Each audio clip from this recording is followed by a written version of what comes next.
ব্রাহ্মণবাড়িয়ায় ৩ লাখ মানুষের জন্য ২৫০ শয্যা বিশিষ্ট সরকারি জেনারেল হাসপাতালে রয়েছে জনবল সংকট সহ নানা সীমাবদ্ধতা।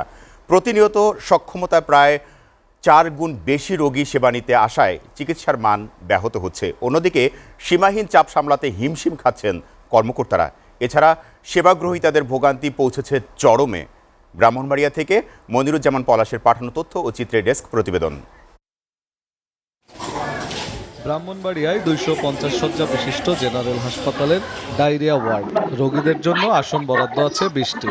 শীত আসার পরে ওয়ার্ডে প্রতিদিন গড়ে ১০০ থেকে ১২০ জন রোগী চিকিৎসা নিতে আসছেন। ফলে থাকতে হচ্ছে হাসপাতালের বারান্দা কিংবা মেঝেতে। তীব্র শীতে বেড়েছে দুর্ভোগ। ৪ জনের রোগীর কোনো পরিবর্তন পাইতেছে না। নার্স তো মনে করে না আপনার জিজ্ঞেস করলে আর ডাইকে গিয়ে আনা জানা। আসলাম কালকে ধরে সিট যে আমরা পাই না, এখন প্রচুর রোগী এবং কি ভিতরের অবস্থা গিয়ে দেখেন ভয়াবহ অবস্থা। ডাক্তার আয় না, সিট না পাওয়ার কারণে বারিন্দা মিতে শুয়ে লইছি।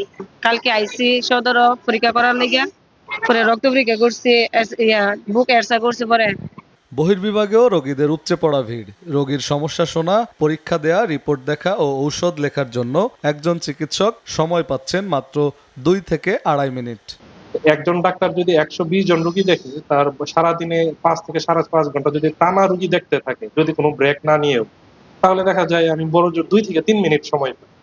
এর মধ্যে আমার রোগী দেখতে হয়, তার সমস্যাগুলো শুনতে হয়, তাকে পরীক্ষা দিতে হয়, পরীক্ষা করতে হয়, তারপরে আবার ওষুধ লিখে দিতে হয়। আবার ওষুধগুলো এখান থেকে একটা আলাদা টোকেনে দিতে হয়, যেটা এখান থেকে সাপ্লাই পাবে। এতগুলা কাজ করার জন্য আমার হাতে সময় থাকে মাত্র ২ থেকে ২.৫ মিনিট। জনবল সংকট সহ নানা সীমাবদ্ধতার কথা জানিয়ে হাসপাতালটিকে ৫০০ শয্যায় উন্নীত করার প্রক্রিয়া চলছে বলে জানান এই কর্মকর্তা। আর এই হাসপাতালকে ২৫০ শয্যা থেকে ৫০০ শয্যায় উন্নীত করা একান্ত দরকার।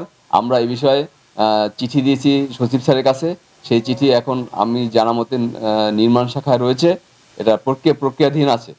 হাসপাতালের এজেন্ট সংকটের কারণে কিছু পরীক্ষার সেবাও বিঘ্নিত হচ্ছে। দ্রুত এসব সমস্যার সমাধানে কার্যকর ব্যবস্থা নেবে সরকার, এমন প্রত্যাশা সকলের।